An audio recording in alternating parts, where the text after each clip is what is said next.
I need some traction. Hey folks, Lloyd Lobo here, co-founder at Traction and Boast AI. Today's Traction webinar is brought to you by Boast AI Launch Academy in partnership with Growth Blazers. As you're joining, please introduce yourself in the chat. Hit the Everyone tab and tell us where you're tuning in from and what you're looking to get out of this session. I am tuning in from Austin after living 12 years in the Bay Area. Selena, where are you tuning in from? I'm in Austin. Oh, wow, we should meet in person. I'm telling you, we're going to do this IRL next time. IRL. Derek, you're tuning in from Palo Alto, is it? I am, yep, in the Bay Area. And Dion? Vancouver, Canada. Vancouver, Canada. We have a fairly international audience. Austin, North Carolina, Chicago, Los Angeles, I guess North American.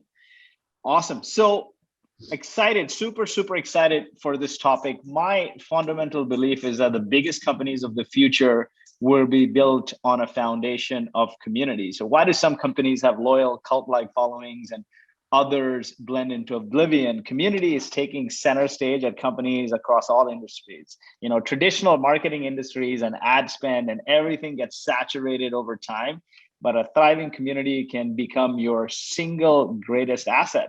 And, you know, we don't need much case studies. You got Derek here. I was just telling Derek was doing community before people could spell community. I remember in 2011 or so, I was in the back room at an event he did with Mike Abbott from Kleiner Perkins, and it was a packed room. And I think everything I learned about community was by observing Derek, the Startup Grind events in the Bay Area. I had just moved to the Bay Area, by the way, in 2011. And then Startup Grind became this global phenomena, and Derek went on to start Bevy. Derek's like OG all-time community builders. Selena here, she spent over 15 years from advertising to education and a unique professional career journey that's given her the skill set to work with startups and large corporations to build and grow customer communities. Atlassian, MongoDB, MakerPad, and now Cypress. And then Dion here co-founded SoulSavvy, which is, I guess, the largest community of sneaker fans and consumers. SoulSavvy provides community tools and technologies to help fans connect and buy sneakers at retail. And it's the largest paid sneaker community. So overall, massive OG experienced community leaders here. I'm super excited. Thanks for joining us all. Thank you. Yeah, thanks for having us. This is going to be a lot of fun. So I want to take it with Derek because, like I said, Derek was doing community before anyone could even spell it. Why do you think community is having a moment in 2022, 21, 22? All the VCs are talking about it. Community-led companies are raising a lot of money. Like I saw Pavilion, Hustle got acquired by HubSpot. Yeah, there's a lot of this happening. Why do you think this is happening today? And what are you seeing? I think consumers, they historically, people were sold to, we were marketed to and advertised. We were, Nike or, or Gatorade or somebody would push this message out to us about, wanting to become like Michael Jordan. We all did want to become like Michael Jordan. But today, consumers, they don't want to be sold. And because of, sort of said very simply, because of the power of the internet and the ability for anybody to sort of go and figure out, what products really match who they are and their identity, they don't, we're not so reliant on mass media to really learn about things. We can get it in a click of a button and see the reviews of a company or a product online. And so all of that's led to, the most powerful form of marketing and the most, powerful message is really a word of mouth message. Is someone you trust sharing with you something that they care about and that they like and have experienced and sharing that with you, and you hearing that not from a salesperson, but from a fan or a consumer. And I think, that's just the way the world has gone as the internet has sort of taken over and phones have taken over, and you're seeing companies really leverage that and build huge businesses around it. You know, I had HubSpot CMO recently, and he said brands of yesterday were built on what they told the world they were, and brands of the future will be built on what the community says about them. So very, very powerful. Dion, you raised a significant round of funding. What led you to build SoulSavvy? Just my own personal frustration with the space. I wanted to do something better for the industry. I'm not a technical founder. I can't write code. I can do, I'm a little dangerous, but I'm not going to make a brand new platform from scratch. And the way I approached building the company was finding people who align with the same vision and ideas I have around, collecting sneakers and bringing us all together in a community and then building product around that. And it was a slow burner for us. We took 2 years to really learn about what we were doing. And then the pandemic hit. And to add to what Derek said, I think the feeling of community and the value that is being assigned right now has really been expedited because we were all locked up at home. We couldn't go to the gym. We couldn't see our friends. We couldn't travel. We couldn't do these things we're used to doing. So we were left with the internet. We were left with being at home, being online, going to Reddit, going to Facebook, Instagram, these self-formed communities of ours. And I think that's been the biggest shift in the VC space. My first 9 months was, are you kidding me? Community? I'm not investing in this. It's just 200 no's. And then, by the time in the fall in 2020, I think it clicked for a lot of people, and it's really been picking up steam because hey, again, like Derek said, it's a really valuable tool. Community is the lifeline of any business, and they're always going to be there. And we're constantly being sold. We're always being sold something. Sponsored posts, ads, all this stuff. It's so easy to become numb to it. And I think consumers are, and they're just drifting to things that makes them feel more comfortable. And that's community at the end of the day. Definitely. Now, Selena, how did you get into community building? You worked at some phenomenal communities at Atlassian, MongoDB, and now Cypress.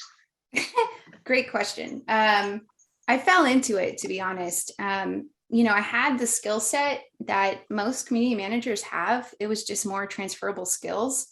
Being in education, doing advertising, being an entrepreneur. I was kind of at this point where I had my second daughter. I was working for myself. I missed the collaborative environment of working with other teams, and I kind of felt just stagnant. And I loved being in the hustle. So I started with a startup out of Toronto. It was a buy-sell application. It was a community, just focusing on moms. And I was like, oh, I relate to that. I can talk to moms all day long. And it was just kind of earning that trust of why should I not go to Craigslist and buy, something for my child or buy something at a discounted rate? And so it just became this level of, I can do this because I've been doing this pretty much all my life, is building community very differently and talking to the community and understanding how to approach them through advertising. And granted, we've been sold a lot. And it's always kind of coming from this, I hear you, I see you, but it's very inauthentic. And I got out of advertising because I knew it was very dog eat dog. And I was like, I really want to work with the people. I want to understand. So I went into education, and there was a lot there. I come from a line of educators and realized there's just so much to do. And then I had my daughters, and I was like, how can I continue to help people in a space that I can still take care of my kids, and take care of my family? And jumped into the startup, then had this opportunity to work with Atlassian. Honestly, I was like, they want someone that's way more experienced than I am. And I put my name in the hat. 3 days later, I got the call, and the rest is history. So I had nothing to lose and everything to gain. So that's where I'm at. Definitely.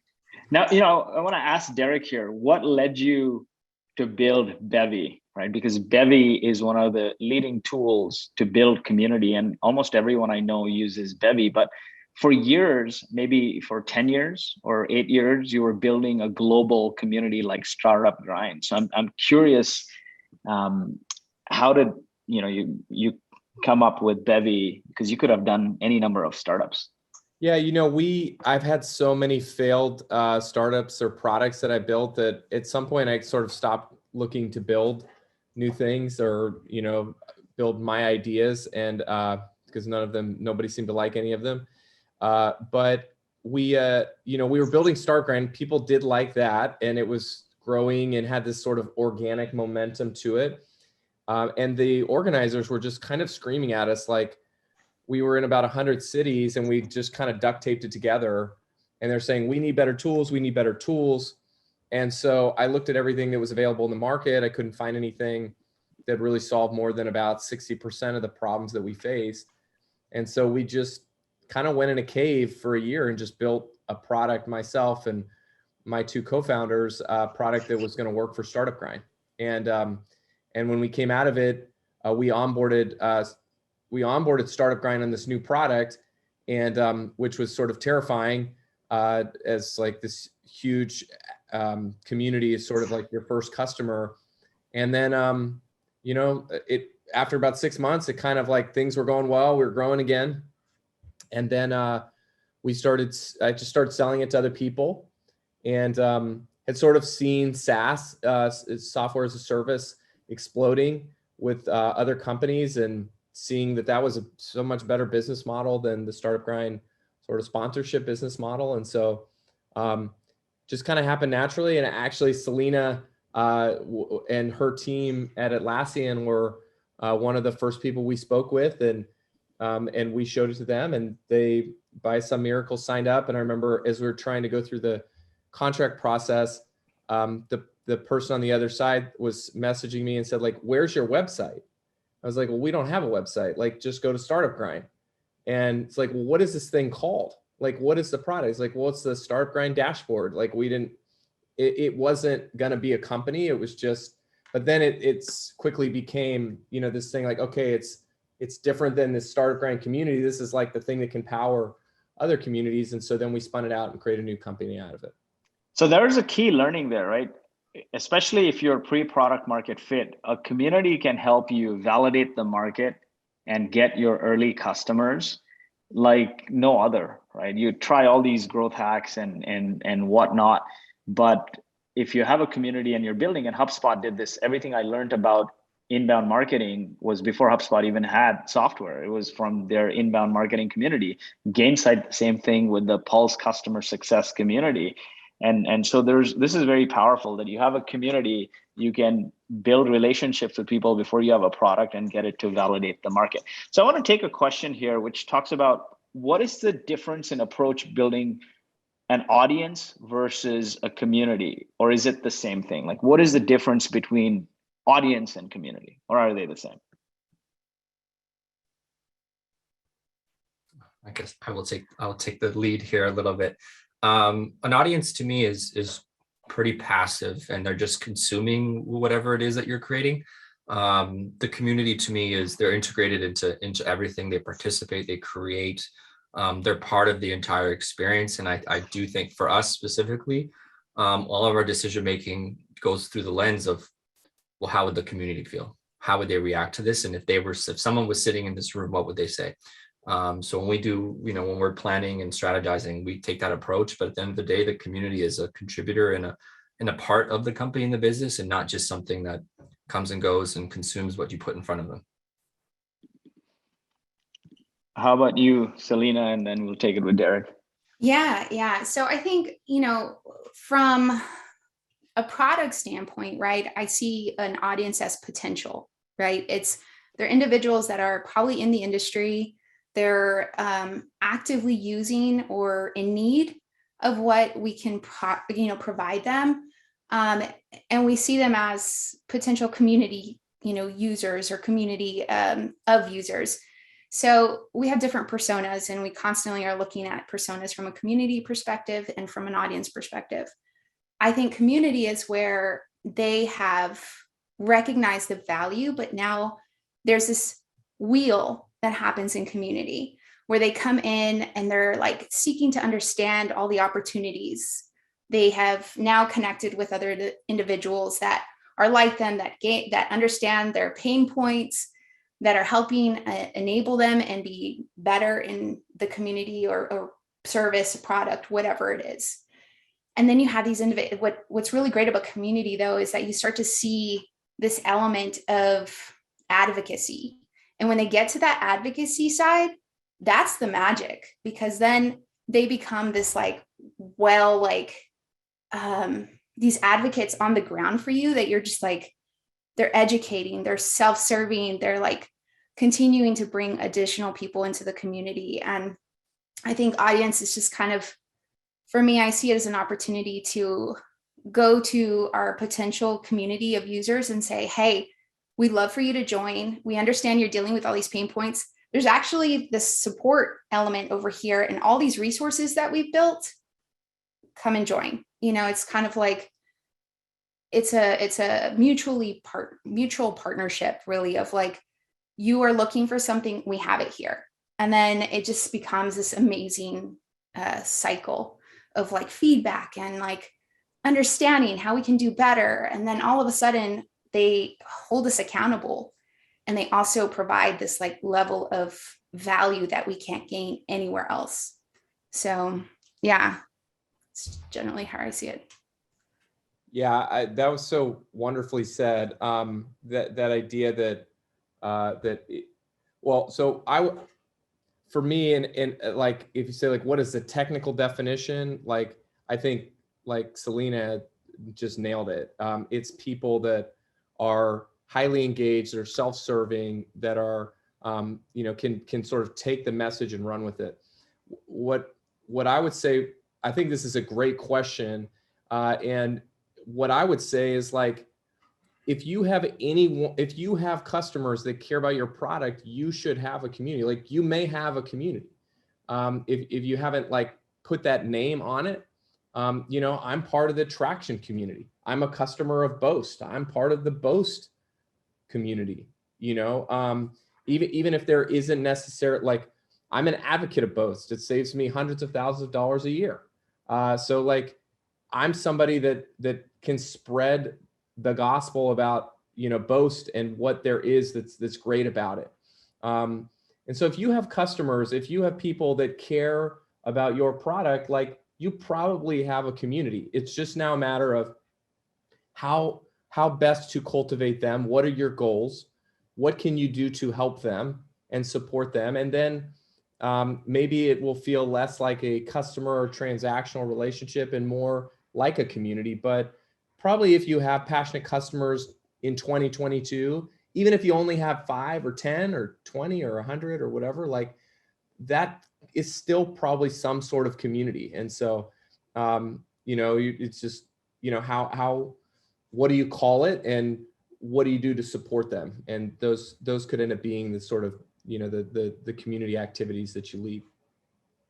What I've seen through some of your communities versus audiences, right? Like, audience is like Jake Paul has an audience, or Tony Robbins has an audience, right? What I've seen with true communities like what you guys have is there's a sort of audience to audience interaction happening. It's not a one to many. If Derek decides to leave, or Dion decides to leave, or Selena decides to leave, the community still flourishes. There's still that audience to audience interaction between each other versus like a one to many, like, I'm Jake Paul, or I'm Tony Robbins kind of thing, right? So people are spending time and learning from each other, which I've always admired and I've seen over the years at Startup Grind. So I want to shift gears a little bit, right? Getting your community started and bringing people together.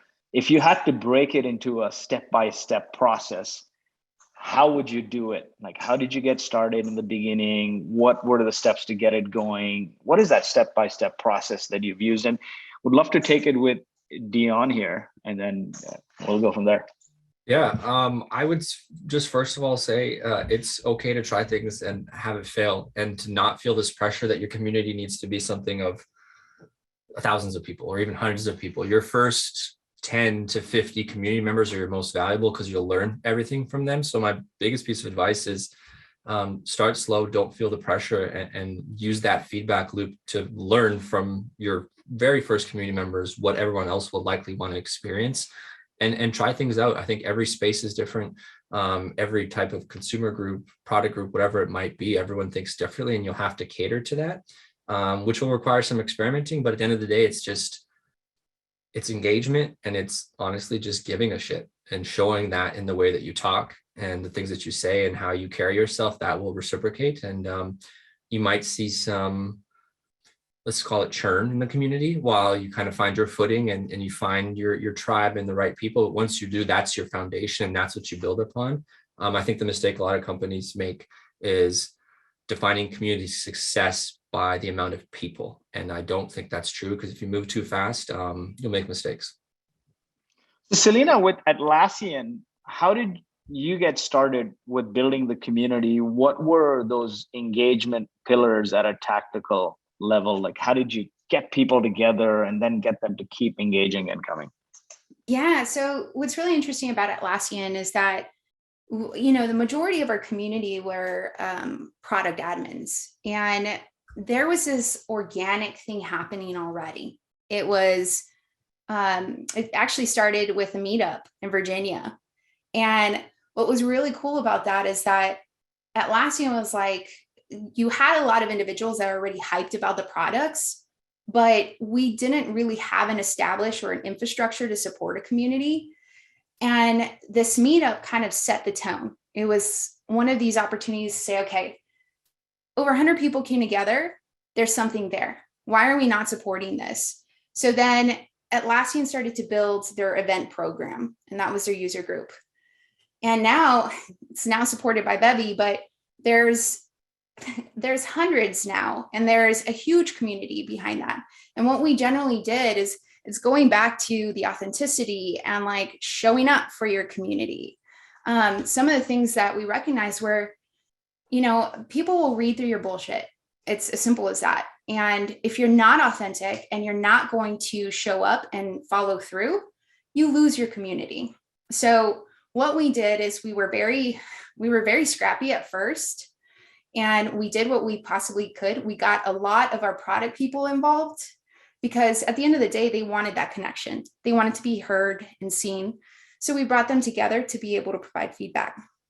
With that, we started recognizing, okay, operationally, if we want to scale, we need to start thinking about that. So that's when I came on board. My boss at the time, she was holding it down. And I still I'm like, for you doing what you did, she did a phenomenal thing, and she helped us hire the right people. We started thinking about our operations. We started thinking about our tool stack. How do we support this? What type of resources and content? We knew that content was going to bring our community or our people to our community, but the experience was going to keep them there. So we started building upon that and creating elements and engagement opportunities that were very prescriptive. So then at that point, we just continued on. And I mean, if you look at Atlassian community, it now has its online forums, and it has its champions or its community leaders, and you just have this well-oiled machine. So, but it was day to day, and it was iteration, and it was a lot of listening. So there's no shortcut to community. No, it's a long-term game. Like if somebody tells you something, what you always want to look at is the health, right? The health of your community. And if you're doing this trajectory like this of growth and your engagement's doing this, there's something wrong. So take your time, establish quality. At the end, it'll be worth it. So there's a few interesting questions here. What are the best practices for taking a community from 0 to 1? And how did you decide on the first activities and programs to provide to your community members? Because getting people to come to one event is not the hardest part, but keeping people engaged and empowering it to keep going is the big challenge, right? And Derek with Startup Grind, going from those small co-working spaces in Palo Alto and Mountain View to now globally, maybe give us that playbook on how you got it going and kept people engaged over time.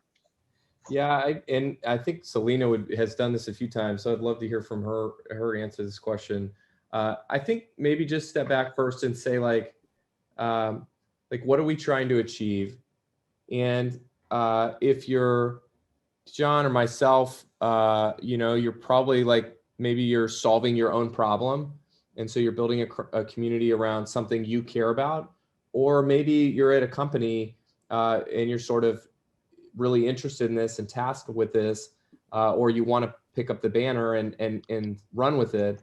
I'm going to put 2 links in here in the chat, and this that may help with this. The first is called the Spaces model, and the Spaces model stands for, it's basically the model for determining what aspect of community you really care about growing and supporting, and what initiatives you want to align with that. So it could be support, product acquisition, contribution, engagement, or success.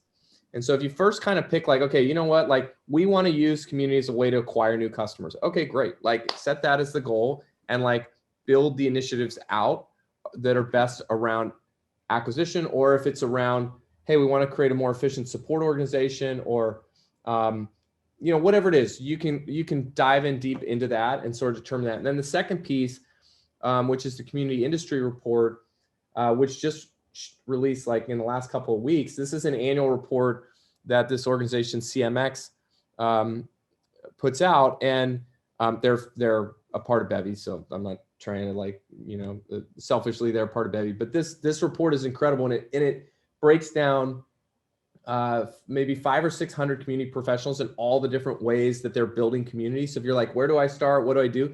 You can go in there and look like, okay, well, this percent of people are doing this kind of community building and this percent are doing this kind. Typically communities broken into sort of online forum discussion boards and events. And like, those are the kind of 2 pillars of community building activities, and everything sort of falls around those. And so, depending on what you're doing, who you're reaching, what people want to talk about, it could be that you sort of start with a forum or discussion board. It could be that you start with hosting a bunch of events, which is what we did with Startup Grind, or what Lloyd did with Traction. There's lots more to dig into there, but just a place to start of like, well, how do you get from 0 to 1? You can go look at how other people have done it. And one of the key learnings I found in observing you guys, and even HubSpot and Gainsight, Startup Grind, and Atlassian and everything else, was it's like somebody has a problem or a passion and they raise their hand, right? And a bunch of people come together. And generally for me, what worked was hosting that one pizza night and people feeling special. It's like, you invite somebody to your house and they show up, and if there's garbage there and nobody to greet them and there's all kinds of strangers, they're going to leave. But if people are like them, similar-minded people, the influencers that they respect are there. And Startup Grind did this really well. The first time I signed up, I went to the event, all founders like myself. Derek was interviewing somebody on stage with tactical advice that was relevant for me, and the speaker was an influencer in the space. I got some free food, I got to interact with other founders, and immediately I signed up for the next event, right? And so there was that focus on the ideal customer profile, which is like, me and people like me as a founder. But then I think Derek did a good job of, hey, who are all the influencers around this ICP? Who do they follow? So I follow the VCs and other big leaders. Who do I fund? Like, I pay for Google and Stripe and so on. And what other things I read, like TechCrunch and whatnot. And Derek did a good job of like bringing people who dominate that sphere around the ICP together to when you enter and you walk in, you feel that it is super relevant. And then you go to more and more and more events, you build relationships, and it carries on. I want to ask though, from you guys, how do you build ambassadors? And when the community is one person, whether it's Selena or Dion or Derek or me, it's very easy in many ways, right? You can brood it as a founder or a community leader, but then how do you expand it beyond one leader and get others to do self-directed events and programs, especially people who are not on your payroll? Yeah. I think, it's really interesting because they're already out there. I think when you're barely starting a community, it's kind of, you venture out and you're going to see them talking about this passionately. It's something that happens very organically. The one thing that I've seen, even working for different organizations, is that, yeah, you have a captivated community at times because you can see like usage and all of that. And, and it's still not easy to say, okay, is this going to be a good contributor or a good ambassador for us? But when you go out into the wild, you're going to see these individuals already with their own networks and their own communities where they're educating and enabling others. And it's kind of like, hey, we'd love to connect with you. We'd love for you to come and teach. We'd love for you to like come and do what you're doing, but for other people that are using this. And kind of also understanding it's more so of like, how can we help you? What else can we do to enable you? And we also want to bring them closer together because a sense of belonging, again, cannot be substituted. So when you have a bunch of ambassadors together, you're creating a sub community within a larger community. So really focusing on how to make that, refine that, nurture that, and continue to remind them of like how important it is. Like your OGs, right? The people that are there from day one, constantly keep them in the loop, constantly help them feel like they have dedicated and are truly invested in. And then they start bringing more people. And they're going to be the right people because guess what? They know that you're going to show up, that you trust what they're capable of doing, that you honor their feedback, and it just starts happening organically. But then there's also the prescriptive ways too of like, okay, how do we get other teams to identify who these people are? How do we bring them in? How do we refer them? And then building ways to continue to nurture that. And there should be a workflow around that, right? Because there's engagement and then there's nurturing. And they'll start contributing. But how do you continue to allow them to contribute? How do you like help them level up to that? Or how do they feel more invested in? Because they then will in turn start doing more. And again, it's like, it's constant listening. It's constant having those conversations and remembering that there are humans behind the community and figuring out what it is and how you can continue to enable them. I mean, for us, that's been from a product side and from an organization and SaaS side, it's not as easy, but you still have them and it's just doing the work. How have you tackled that, Dion? We actually just are launching our first ambassador program like right now. And I see the question popping up from Kanisha, I think, sorry if I mispronounced your name, but are you choosing ambassadors based on their expertise or influence? And it's definitely not that for us. Again, we're not a product company. We're people passionate about a specific thing, which is sneakers. So expertise isn't the most important thing, but for us, it was really like, do they align with our brand? Do they believe in our vision? And can they be a good representative of us? Like, would we trust them to do X, Y, and Z alone here again and represent Soul Savvy? So one of the things we're doing from a event perspective is like, we really believe in getting people together in person to solidify that online and in-person gap. But it's really expensive flying the team around, putting people in hotels, activating, being in too many places at one time, and covering, we have 7,000 members, covering the US and Canada, it'll take us forever. We're not the Beatles, we're not going on tour like that. So we're doing our ambassador program and giving them a monthly budget to say, hey, once a month, here's $500, pick a bar, a movie theater, a restaurant or something, find the local members who are part of the community and do something with them, do something as a group and represent Soul Savvy. And like, again, whoever that ambassador is, you need to trust them. And that's kind of how we're going through that interview process for us. We're taking it really seriously, but looking for the right people who we believe align with who we are as a company. Derek, what's your playbook? How did you get so many chapter leaders across the universe to do this? I know I volunteered, and at the time, it's funny, I was building another company probably in Calgary of all the places, Calgary, Canada. Although I lived in the Bay Area, my co-founder was in Calgary, so I spent 1 year on his couch, and I said, you know what, maybe I'm a big fan of Derek and Startup Grind. And in Calgary, there's not much of a startup community. So let's do some startup grind. So I signed up just based on the value I received. But how did you get your initial ambassadors and chapter leaders? I mean, look, the first 10 or 20 people, like we begged, cheated, and stealed to get them to do it. I mean, people would walk up to me in an event and just say, hey, I enjoyed this event. And they would have an accent. I say, where are you from? And say, I'm from Sydney. I'd say, you seem like you're perfect to run the chapter in Sydney. And they're like, do you don't even know who I am? I'm like, well, let's go to breakfast in the morning. Let's talk. Like, I'm flying out tomorrow afternoon. It's like, okay, let's go to breakfast tomorrow. And that story is real. That became my chapter leader in Sydney in the beginning, or somebody, came, attended an event, and they were from Singapore and they ran the chapter for 5 years. So, you need to have something people want. And I'll say, like, I worked just as hard on 10 of the things as I worked on Startup Grind, and no, they didn't ever go anywhere. They led to misery and sadness and tears.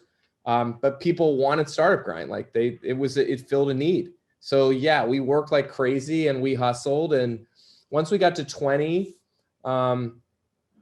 somebody shared this with me yesterday. So it's top of mind, but we got TechCrunch, which was like the preeminent tech blog at the time, to write a story about us getting to 20 cities. It was very loosely 20 cities.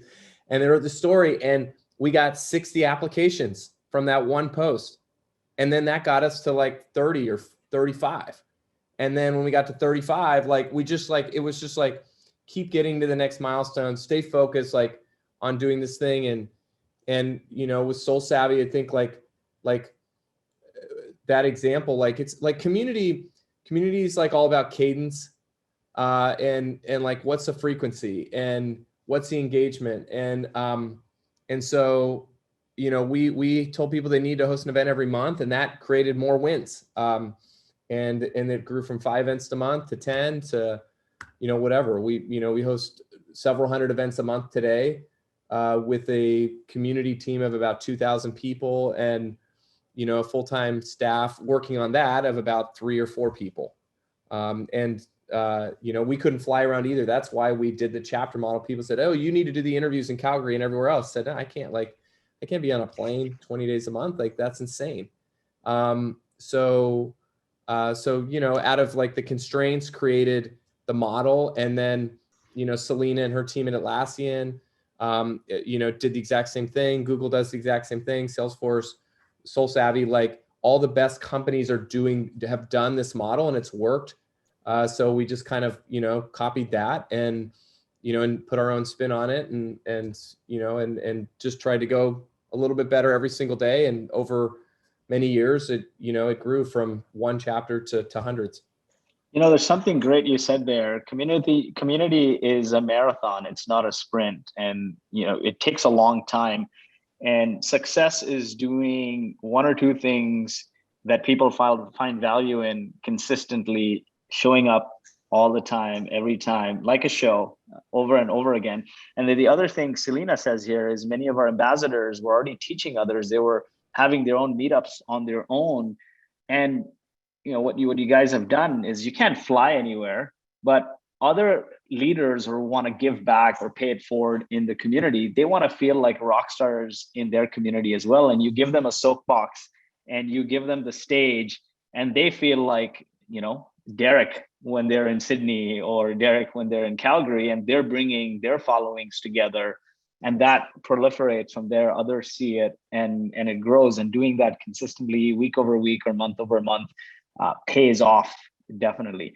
And now, Dion, in your community, predominantly before you started doing all of this, what did you use to bring people together? Like, where are these people engaging and connecting and so on? Is it Slack? Is it on your website? How do you manage it, and how do you drive? Like, what are the core tenets of driving engagement there?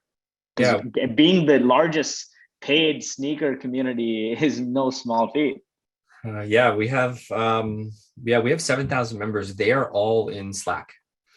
Our community is based in Slack, fully fully operated. We have so much going on in there. I could do a whole nother session on how we run a community in Slack, but really it's about the structure of creating a home for your customers, for your people that makes sense. And I saw in the chat some questions about Discord, and I find Discord hard because I believe community building has to be asynchronous. It can't be about me and you being on here live right now chatting, because people are busy, people have lives.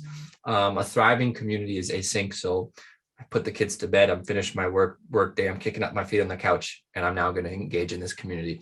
It's on my own time, and I find that is challenging with Discord. So when looking at platforms or different ways to engage with people, really consider, like, am I making this easy for people to keep up, or are they going to be chasing to stay a part of this? Because that can be a barrier to getting your customers to integrate into that community. So for us, Slack has been a blessing, because when you think about a workspace, any work environment at all, it's kind of like community building. There's people, we have a common goal, something they're working towards or talking about, they're interested in, and they need a structured place to participate around that. And that's why we found Slack was a great place for us. And you can do that on Twitter communities. You can do that in a variety of different places, and Facebook groups. It's just a matter of where is your audience and how far do you got to take them to get them to go where you want it to be, right? Because again, if that hurdle's big and awkward, it can be challenging to get adoption. Now, as you guys were building communities in the early days, what were some mistakes you made? Because it's about, like, you also try many things and some things don't really take off. What are some crucial mistakes people building communities can avoid from day one?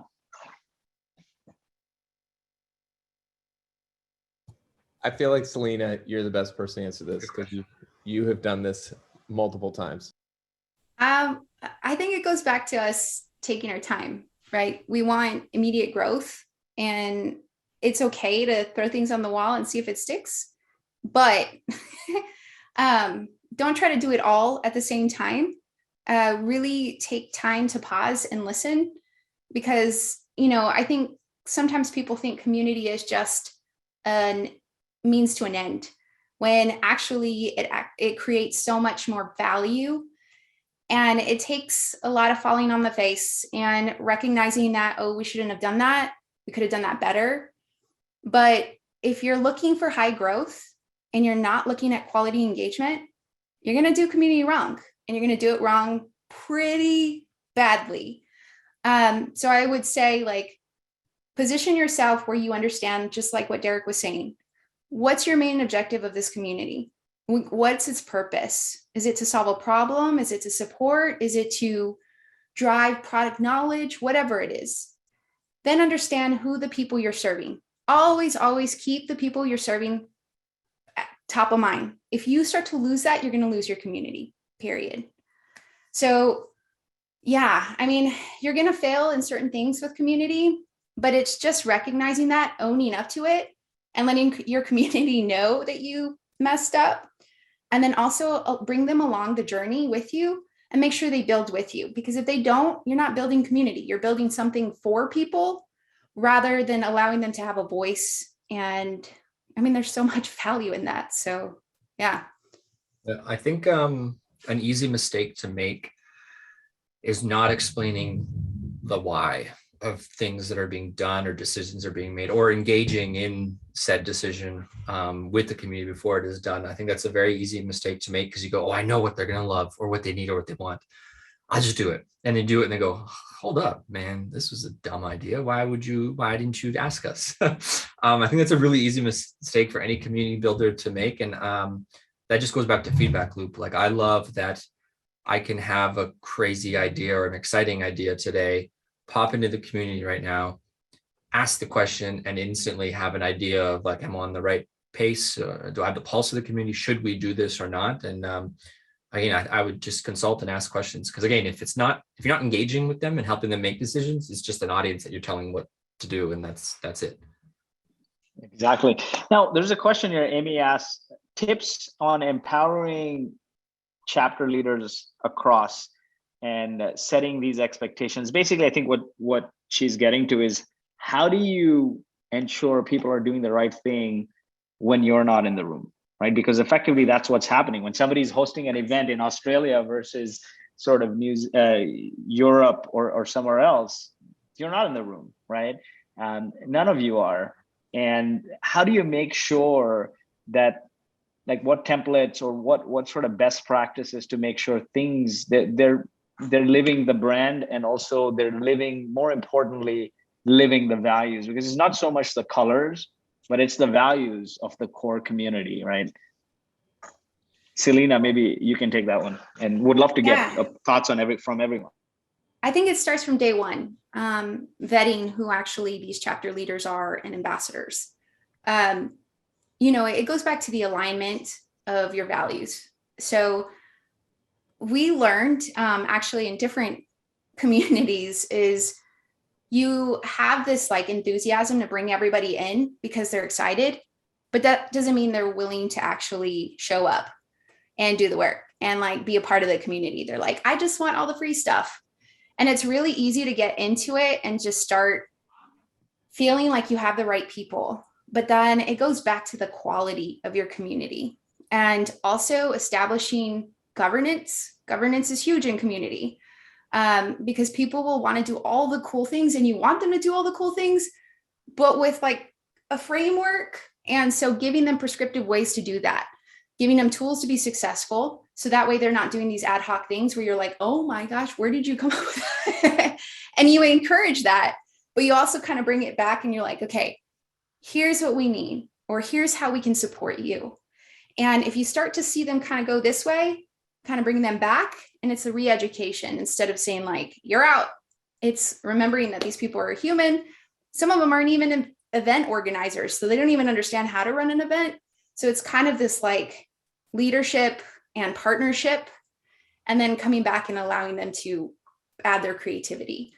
So yeah, day one, vetting, onboarding, governance, and the right resources. Derek, when you were in Vancouver at the conference, you said something very interesting. Never yell at a volunteer. I think you have that big on the slide. Tell us more about that. It's a very large volunteer-run organization, right? It's funny. I was at a Little League. I coach Little League baseball, and I was at a game on Saturday getting ready for my team, and two coaches were screaming like F-bombs at each other. And I think that I just like, it's, people do scream as volunteers, and I just like, I have no time for it. And I walked in the middle of it and I just said, this is 10-year-old baseball, guys. Like, big smile, like, let's just chill a little bit. Let's fight about something else. But look, Selena said it exactly right. Like, it all starts with the values. One of the most important things, a piece of advice that I got at StartGrind was a speaker, a guy named George Zachary, who was one of the early investors in Twitter. He spoke, and after the event, he was kind enough to invite me to his office to have lunch with him. And he was like, do you know what makes StartGrind special? And I was like, what? He's like, it's the values. And he articulated those about giving before you take, helping others first, and making friends. And I was like, yeah, that is what StartGrind's about. He's like, that's not normal. And so I came back to the garage where I still, so you don't, no, I'm not lying, I still work today. And I was sitting over here and I spent 10 minutes, I wrote them down, I put them on the website. And that changed everything. It became this magnet. It's like one of those lights where the bugs come towards it, and they like get zapped. It magnetized all the people we wanted in our community to come be the leaders. And then our application sort of reinforced the values. And I'll share the secret of the StartGrind application, which was that we made it really hard to figure out and to fill out. Sorry, not figure out, but to fill out. It took a long time. And we either got one of two reactions. One was like people being like, dude, like, do you not know who I am? Like, just get on the phone with me, get on Zoom or Skype at the time, and like, let's talk. Like, I'm not filling this out. Like, you don't know who I am. Or we got the people who were as qualified, as big, as incredible, but they were like humble enough to do it. We're like, those are our people. And so, so we vetted that way. And then the second thing I was just going to say is just around control. Like, people get really nervous about like, what are people going to do with my brand and like, what's going to happen? And that's totally natural fear. Like I care deeply about Startup Grind brand. Like if the t-shirts aren't right, like I'm freaking out, which is so dumb. But like, I care so deeply about the brand, but like, I don't control what people say about it on the internet. Like anybody can say anything they want. So like, why should I worry about the control that I have at a single event in Pune, India, of like, if somebody like didn't get the right food or not? Like, it's not the end of the world. Like, it's going to be okay. And look, like companies like Google and Salesforce, who have so much to lose, these are the most valuable brands in the world, and they do it. So like, why am I more concerned about controlling my brand than Google is? And so it's just like, you kind of have to like, you vet hard up front and you make sure you get the right people on board, and nobody gets it right 100% of the time. Nobody bats 100%. So you do the best you can, you learn from your mistakes, you keep getting a little bit better. And then you give people the tools, as Selena said, like give people the tools to be successful in their life, in their career, in whatever it is that your community is driving for them, the value it's creating for them. And trust that good things are going to happen. I can like count on one hand, even less than that, maybe like 3 things that have been really, really bad at Startup Grind in a decade. And they're not that bad. Like no lawsuits, no, like just like difficult conversations. Someone had to be removed. Like that's 15,000 events, like maybe 3 times, 3 people of the thousands of people that I would say like, we immediately were like, we're not working with that person anymore. I'm not talking about legal ramifications, nothing. No one went to jail. It didn't go that far. Like, so like, and if I looked at Google or Salesforce or others, they would probably say the same thing. Like not a lot bad's going to happen. And so you just need to trust. And trust is a cornerstone of all relationships. And the one thing that I've heard a few times from all 3 of you is the why and the values. The why tells you, why are we coming up? What is the purpose? Why are we coming in and showing up day in, day out? And the values is how we're going to behave. And when people have clarity on that, then the sky is the limit here. I heard the word tools a lot here. So in the early days, maybe Dion, let's start with you. What tools of the trade do you use to bring the community together, manage and scale it? And would love Selena to take it. And then also Derek. Now, Derek has the best community management tool on the planet. I'm a big fan. They use it to power Startup Grind, but I want you to talk about when you get into it, what did you use pre-Bevy? so people that don't have the budget can hack stuff together. But Dion, let's take it with you. Slack free, Twitter, MailChimp. Trying to think what else we used early on to engage with people. A WordPress blog. It was really the definition of bootstrapping and being scrappy with stuff that was low code, no code. I think we live in a great era for entrepreneurs, builders, creators, whatever it might be. You can do so much with so little code requirement. You need a smaller budget, some subscriptions to different things to really get it off the ground, but you can validate your idea with almost $0, less than $100, and get started. And again, build that foundation, that learning experience where you take your time and you build from there. So really, my biggest advice would be, don't spend a cent until you really feel like you have something figured out, because you're probably too far ahead of yourself at that point if you're spending money. Selena, how about you? Yeah, so we're kind of in a different state, and it's not my money. So no, but I do show value on why. So we are actually in the process of implementing Bevy. And we also are going to be using Orbit.love.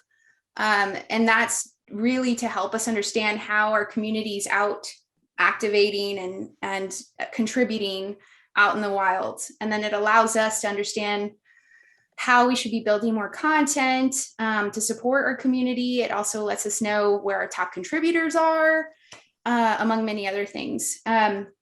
And we use other tools for our blog. Right now, we use Ghost. We use HubSpot. We have 25 million other tools that are to use this. But for community right now, that's generally where we are. And we have Discord and Slack. We're actually moving to Discord because of being an open source community. And we also use GitHub. So Yeah. How about you, Derek, in the early days? I guess, one of the things, first principles is with community, communication is key. And if you are bringing people together around events, then you need a mechanism to register, right? And so I guess those are first principles. But what were the first tools you used? I remember registering on like Eventbrite or Meetup or something. Yeah, you had it all. Yeah, we used Eventbrite and Meetup for a long time. We used WordPress, free Slack. We still use free Slack for Startup Grind's organizer community. It's great. So totally. I mean, and again, like think about that. Like we have 2,000 organizers and we still use free Slack to communicate with each other. Like it's the best way to do it. Once you get about 5 or 10 events a month, you start to like spend all your time day and night, like organizing those if you're not using good tools. It's the same thing with some of the discussions. Like, look, if there's some really like impressive discussion tools like Insighted or Khoros or Discus. I mean, there's stuff you can vanilla like, but like you don't need that. Like if it's working in Slack, like get it really like till it like explodes. So people are like telling you like bang down your door, sort of like they did with StartGrind. They're like, hey, if you don't get new tools, like I'm gonna leave.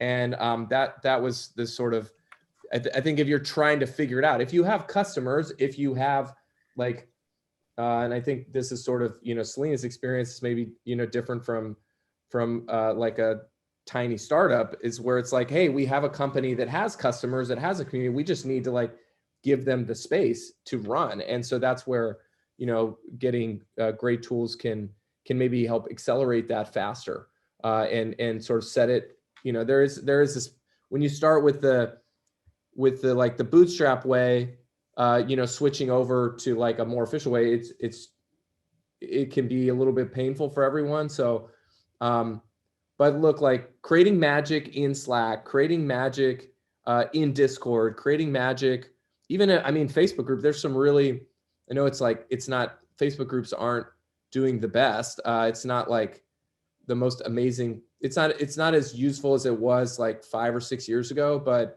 there's some great Facebook groups that really only happen on Facebook, at least for me. And it seems to work okay for them. So you can try a bunch of things without spending really any money. Circle's really good too. Yeah, it's a great tool. Definitely. I think one question I want to ask here, especially with Slack, because I get asked this a lot. How do you drive engagement on Slack? Because the world doesn't need the 100,000th Slack community and the millionth Facebook group, right? What are some unique ways you've picked up to get people to engage on Slack or Facebook? We're a unique situation, but we do cohorts. I believe in, shout out to Reddit for being the pioneer in community.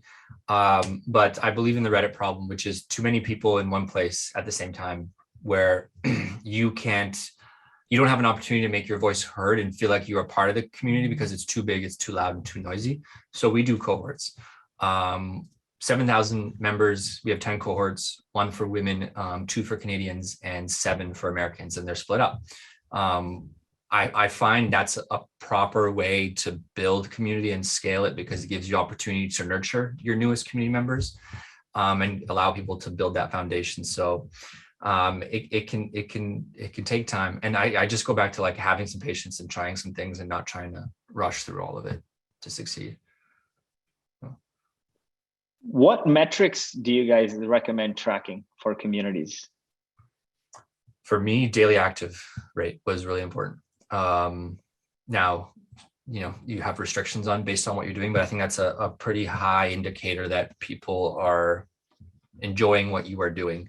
Whether it's as simple as an emoji or a DM privately to people, they're engaging in the community daily. And we're really proud to have a daily active rate that pushes 90% across the company. How about you, Derek, and then Selena? Because three different types of communities here. What metrics kept you up at night in the early days?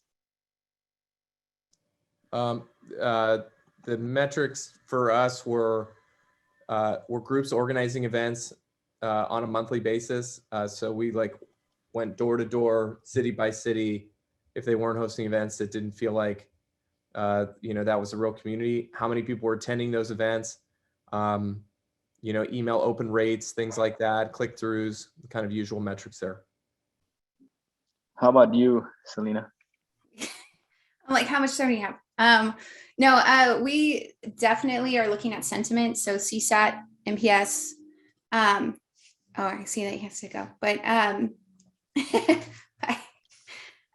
we have, membership, and then of course, community health is going to be a big part for us. So engagement, whether that's how many events they're hosting, how many ambassadors we're also bringing into the program, adoption and retention rates, and then active user groups, among many, many, many more. No, but those are generally our key metrics.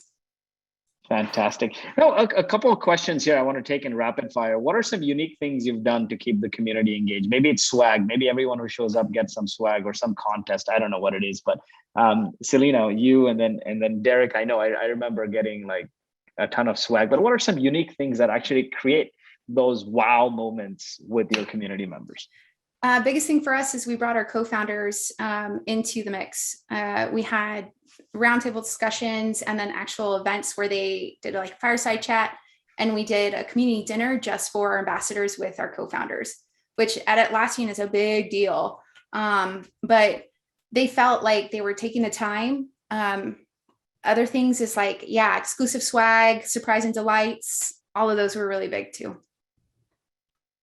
I'll just mention one thing that we do with StartGrind. Every year we host an annual award ceremony, and it's like, we give out these little, almost like little kid trophies. This was one I won when I worked at Electronic Arts. I won this like company-wide award, and it meant this dumb like $10 trophy meant so much to me. And so we give out these awards and these trophies, and like it has become this huge thing, and we do it every year, and it's just a way for us to thank and celebrate all the great work that's happening around the world. And we, like every good millennial run organization, we give everyone a trophy. There is a participation award, and then we give out some special awards to the best people. And those are your community leaders, your champions, the international organizers and whatnot coming together. And there's something to be said about recognition, right? People crave recognition. They may say, I'm not driven by recognition, but you may align with a phenomenal purpose and great values. But if people are not proactively saying thank you to you and you're volunteering your time, then, if you like, eventually you'll peter out. So this is great, giving an award. The other thing I noticed from the events is anytime you incorporate more than two senses, right? Right now we're sound and sight, but imagine we're doing this live, like a startup grind style with a huge crowd and some pizza. Anytime you incorporate more than two senses, taste, touch, smell, you start to build more genuine connections. People stay longer, they stick around, and then they're more likely to come back. And so that's why I like the whole IRL event model. Let's take the last few questions here. What about the future of community? What do you think will change and what will be timeless? That's a big question. Selena, go ahead. Yeah, please. You're in the midst of figuring that out. You're building a new community. So yeah, what does it look like? I think, we won't have to justify community as much anymore. That has been like that big old boulder going up the hill of trying to establish and quantify its value. I think, now companies are starting to see the value of community and starting to add it as a part of, one of the biggest components or functions. And I think the part of it being priceless, I think, it's going to continue to evolve, and you're going to continue to learn about these individuals that make up these communities and how to better support. Plus, accessibility is much wider now. So I think there's just so much opportunity in being able to build communities that people really want. So, Well said. How about you, Derek? Especially with NFTs and everyone pushing this NFT agenda. Derek, when are you doing an NFT? Actually, so the whole concept of a DAO is essentially like what we do in building these communities. Like so of all the Web3 stuff, the DAO like framework, I totally embrace and relate to, because I'm like, oh yeah, we've been doing that for a decade. Like, sure. It's just like you're calling it, you're like, you put a name on it and a legal structure on what we were already doing. So I really like that. I won't comment on NFTs, but what I will say is that I think so in-person events, as somebody that's been at a lot of them, and frankly, like I'm not somebody like overly is sought after going to in-person events. As Lloyd knows, he's invited me to Traction for many years. I just don't. I'm like, I have 4 little kids. Like I try to be home, you know, and so I travel when I have to travel. And but I do think in-person events are coming back hard, and I have lots of data to back that up. And so as you're thinking about your marketing community programs over the next 6 to 12 months, 18 months, like a lot of the very best brands in the world are already like in full plan of like in-person, what they can do. It's not going to be like it was with like the 150,000 person Dreamforce conferences. I don't think that's really coming back, but like the locally based, locally run events in person I think are going to be, I think people really want them.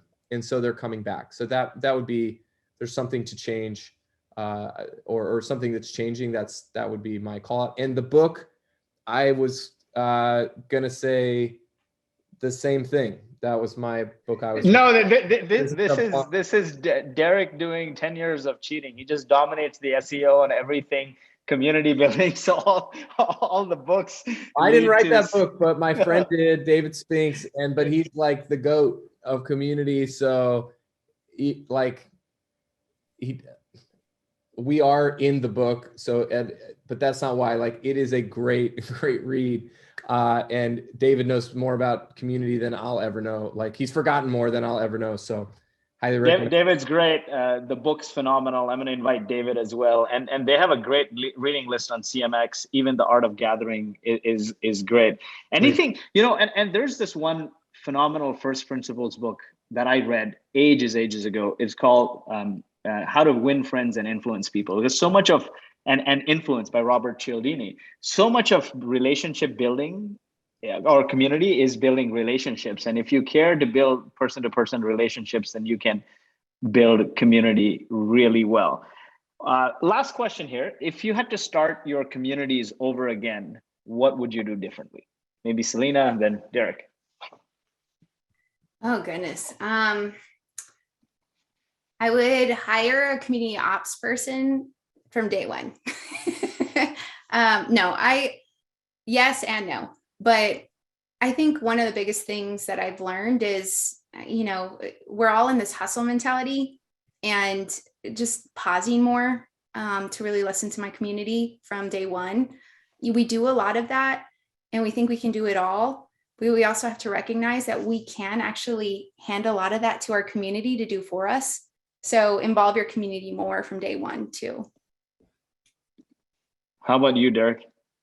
I don't even know where to start with that question, but I don't know.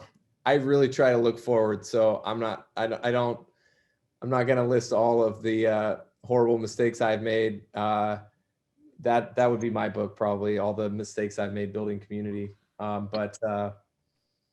Yeah, I don't regret any of the energy I've put. Like, a lot of people talk about, like, what's the value of community? What's the ROI? And that question always really bothers me, because my whole professional career is because of communities. Like, all the value that's been created in my life is because of the communities that I've been part of. And if I look deeper, like, if I look at my like social life or my like the other places that I get value, whether it's my family community, my church community, my Little League community, like all of the things that I value the most, which are not things, are really based out of communities. So I think it's worth it. You'll make tons of mistakes, but go start today. Find one thing you can start building your community today, whether it's a free Slack or whether it's an Eventbrite event or a meetup event or something. Like, find some way to start, and I promise it'll be worth it. So that's fantastic advice, right? So many people ask, oh, I should do ambassadors, events, podcasts, job board, Q&A space, Slack. Just do one thing really well, consistently, repeatedly over time, and it'll grow, right? When we started also Traction, it was just pizza nights, and then it evolved. One thing done well consistently over time can also mean success. So that is fantastic advice. Thank you so much for joining us. I learned a ton.